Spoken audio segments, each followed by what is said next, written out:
Hi guys, it's me Lewis, and today I'm here to do a little rant video on none other than gaming journalism being on the brink of death.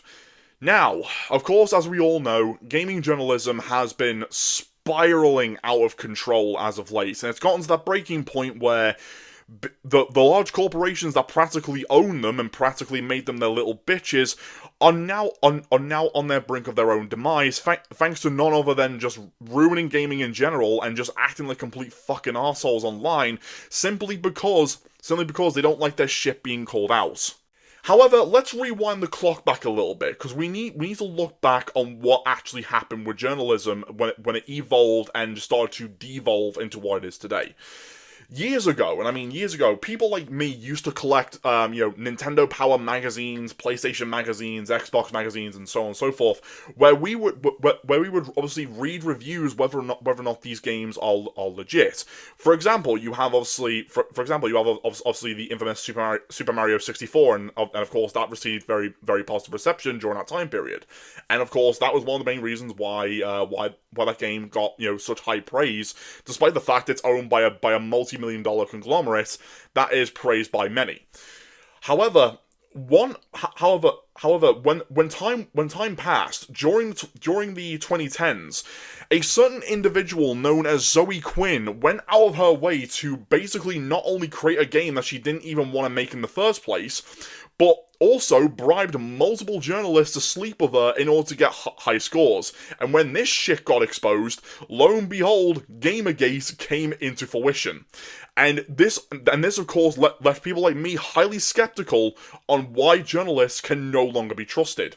And to be honest with you, I haven't trusted journalists even before Gamergate even kicked off. Way back when, there were certain games that they kept on giving negative scores for way before politics even came about, and their opinions on that, their opinions and facts were no doubt complete fucking horseshit. Because again, it didn't make any fucking sense to those said products way back before Gamergate even kicked off. And lo and behold, it started to actually make a lot more sense when Zoe Quinn decided to become the horny little fucking whore to try and garner attention. And of course, that heavily backfired in her face multiple fucking times and never learned from her mistakes. However, keep fast forwarding through that time period up until today. Journalism has now gotten to that breaking point where they've now practically admitted that they hate gamers, they hate video games, and it all starts to make sense where a lot of these people originally came from. They never grew up on the actual hobby itself. They never actually got into it during their teenage or adult years. No, not at all.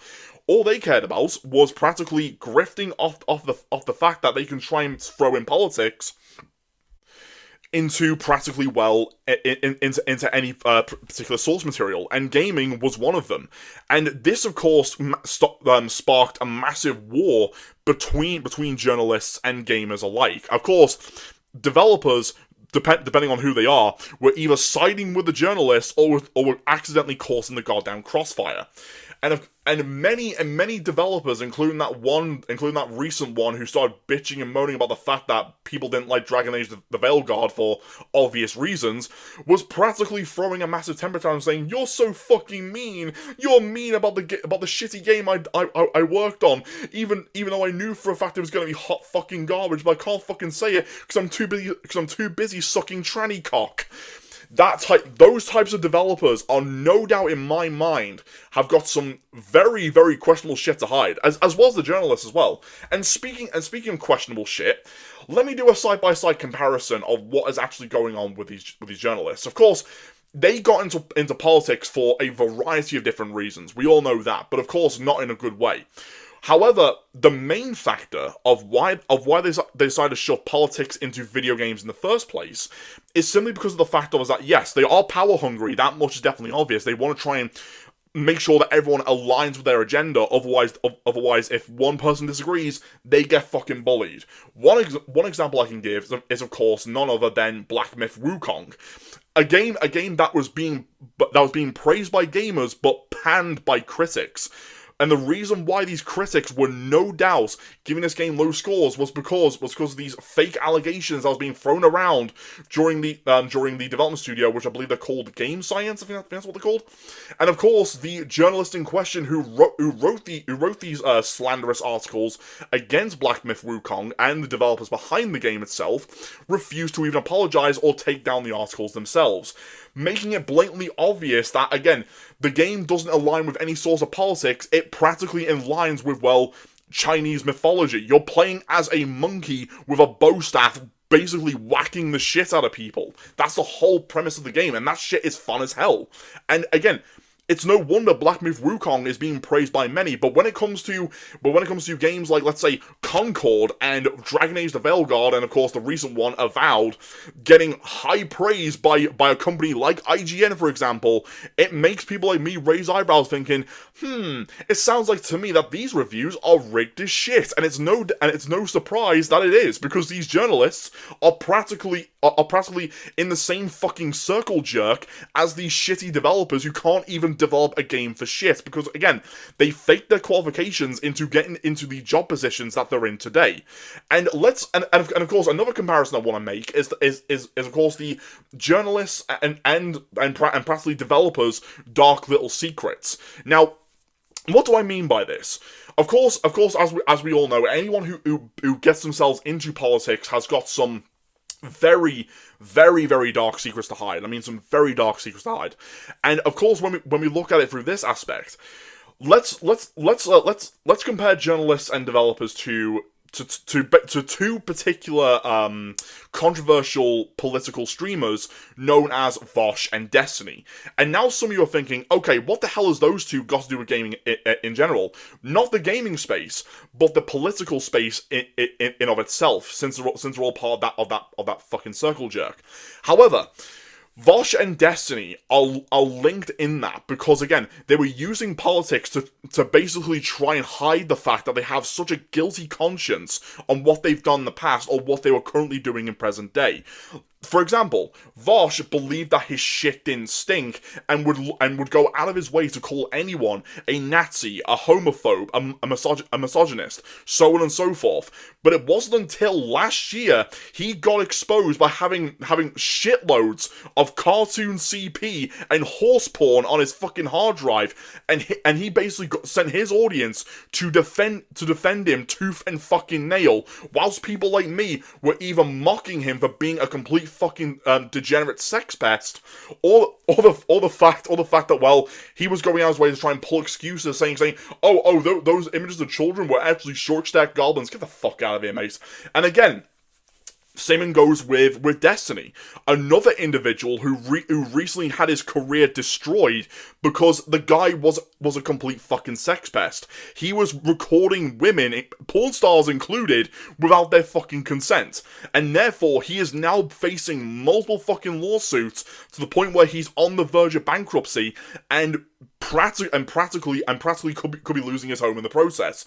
And again, what this all stems to is the fact that these individuals are linked in the same circle of having the same, if not similar, skeletons in their closet.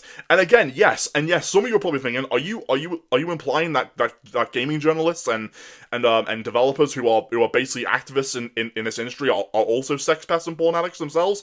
Yes, I am.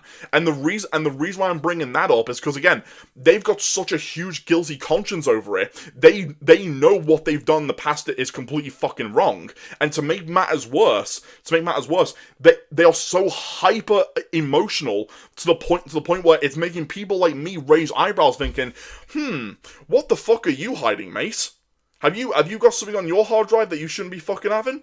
Because very, very, very suspicious right there. And of course they have to throw in the whole, oh, you're a Nazi, you're a fucking homophobe. But of course, people like me have finally done our fucking homework and done a quick, simple Google Translate from woke to English, where you throw any fucking buzzword in the woke section, and it comes out from the result on the English section with the two simple words: fuck you. That's literally what these activists are saying to you. Because again, these buzzwords that they love to throw people don't mean shit anymore. It's literally their way of saying fuck you. Just say fuck you, mate. Just say it to my face. You don't need to fucking call me a Nazi. You don't have to call me a fucking right-winger.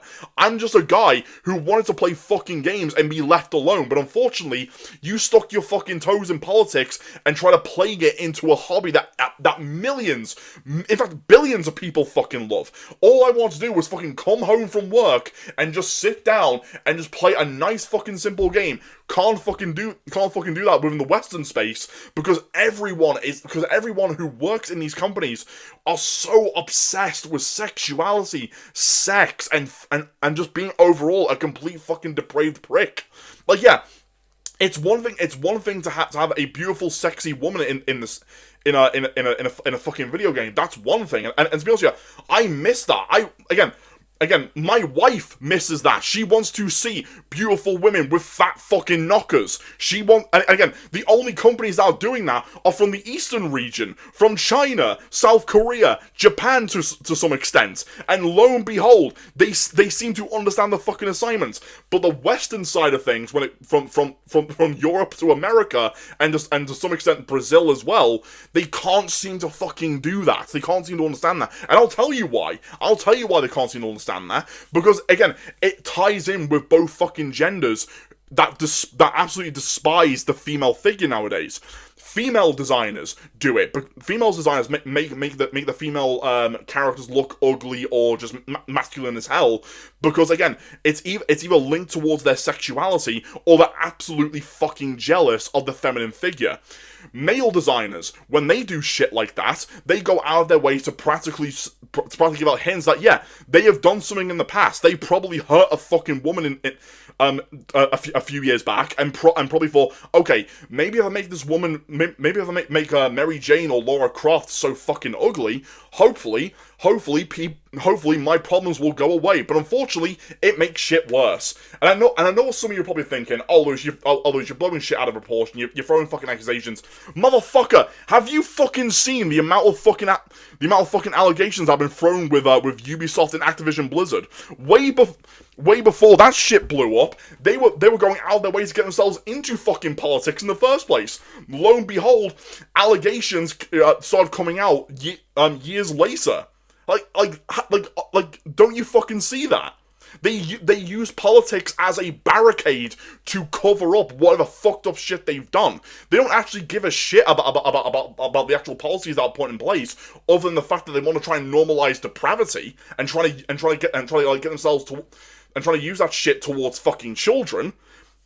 That's the reason why they fucking do it in the first place. They're guilty of something. But hey, I could be wrong on the whole sex pest shit. But who knows?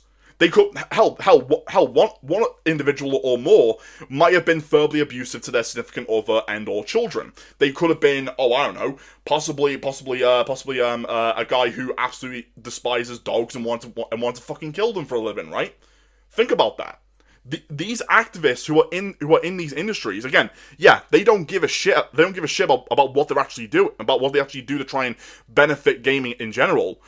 Again, all they care about is enlightening people to make sure that they are in that straight line of being part of their political agenda. And if they refuse to back down, they will start bullying them tooth and nail. But nowadays, that bullying has now been reversed. Gamers are saying, fuck you, don't tell me what the fuck to do. And my response is, good. Don't let them tell you what the fuck to do. Let yourself decide what you think is right and wrong. Like, you shouldn't be having a bunch of whiny fucking colossal assholes who are now in full fucking panic mode because a fat chunk of their funding from USAID has been completely wiped out. And speaking of which, ever since that happened, every fucking activist from journalism to video game development are now in fucking panic mode. They're crying, or they're just completely depressed at the same time. Oh no, their poor funding that they stole from the American taxpayer has completely been wiped out from their paychecks. Oh no, whatever shall we do? Again, This is why you fuckers have lost. You are colossal fucking assholes. No one fucking likes you. You basically started a fucking fight with people who wanted to enjoy a hobby. And now look what you've done. You basically turned them against you even more. They wanted you to fuck off years ago, myself included, but unfortunately, you couldn't do that. People like me have told you, shut the fuck up about politics, do your fucking job, review a game, play it, and give us an honest fucking opinion about it. But unfortunately, you couldn't do that. You are mentally ill with politics. Fuck you. And let's not forget the obvious thing about alternative reviews. Nowadays, the internet has evolved with that shit. We actually have people who actually play games and review them because they're passionate about what they do. They love that shit. And the one thing I absolutely adore is the fact that, again, we have alternatives to try and find honest reviews and see if these games are worth buying. Take for example, N64 Glenn Plant, a guy who reviews, well, N64 retro games and has done a fantastic job of being honest about that shit. Hell, my good friend Dave at GamerTop has done multiple fucking reviews based on different types of games for the Nintendo Switch and to some extent the PS4, right? He is which by the way, you should go and subscribe to him because obviously he's a guy who's actually passionate about what he does. He loves his work. He loves reviewing games. And again, I've done a few minor reviews of games over the years, and my first ever gaming review video from years upon years ago, which will admit has not aged like fine wine at all, but it's still a review regardless. Anarchy Reigns, one of my all-time favorite games from Platinum, is no doubt a beloved classic in my eyes because it's so damn fun, it's unique, it's fantastic. But unfortunately nowadays, journalism is one of the reasons why first-party and third-party games are practically dead. These studios that work on them are also dying as well because they're focusing on what does the journalist want, not what the consumer wants, and they've lost that now. They've lost that touch on what the consumer base actually wants. Simple. We just want fun games. We want innovation in our games. Is that so fucking hard to ask? You can't just fucking sit there and believe that 99.9% of the population is embedded in the same political topics as you. That's not how the world works. You can't just pretend that California is the only fucking state in America. Again, this is why activists are failing to understand why their political party lost during the US election. It's no fucking wonder why gamers and hell, other people across the board who aren't even gamers at all, from the Amish to the average middle-class workers, voted for the opposite party. You wonder why Trump got in power. Again, I don't like Trump myself, but I can understand why the American public voted for him. I can see why. Because they're sick to fucking death of this shit. And one last thing I want to bring up too, though, is the fact that again, they don't seem to understand. They can't even look at themselves in the fucking mirror and go, wow, I fucked up. I'm a fucking arsehole. I'm a miserable fucking bastard. I'm so goddamn insecure. I need to fix myself. They can't do that. Because they need people like us as punching bags to lash out at. And my response is, what the fuck did we do to you? We didn't do shit. I was minding my own fucking business, dickhead. Fuck off. And all this has done is caused nothing but a massive conflict between both sides, gamers and and activists alike. And finally, the results are becoming clear. Activists have lost, they're on the brink of death, they know it, and they're in full fucking panic mode. And the last thing that they can do now is just throw massive fucking temper tantrums because shit isn't going their way. And my response is, good, you've had your fucking fun. You fucking bullies are nothing more than miserable fucking prats who deserve karma. And as the saying goes, karma is a bitch. Alright guys, that's a lot of time for, so don't forget to rate, comment, and subscribe, and tell me what are your thoughts on the whole scenario regarding gaming journalism. And did you like my rant video? Did you not? Is there something that I may have missed on? Do let me know in the comment section. Okay guys, peace out.